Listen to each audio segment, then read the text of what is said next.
So, doon na tayo sa page 4 of 14. Tuloy pa rin natin yung tourist visa guidelines sa mga taong lalabas sa Pilipinas. At this time, it is 4th civil degree consanguinity or affinity. Ibig sabihin, yung malayo ng kamag-anak, katulad ng pinsan, pamangkin, yan, tita, tito, ito na siya. Ano ba yung mga requirements?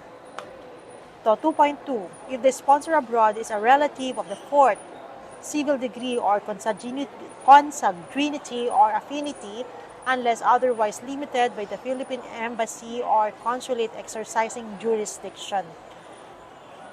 Ang kailangan nila, affidavit of support. Original affidavit of support of guarantee showing the information of the Annex B, which is duly notarized by the Philippine Embassy, Consulate Honorary, Consulate authorized to perform notarization services, or if the AOSD is notarized by local notary public in the country of destination, the AOSD must be duly authenticated by the Philippine Embassy, Consulate Honorary, Consulate for an apostille country or apostilled by the apostille.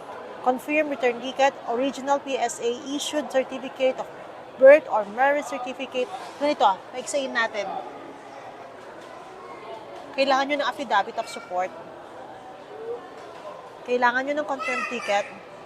At PSA, original certificate, na magpapakita na magkamag-anak talaga kayo.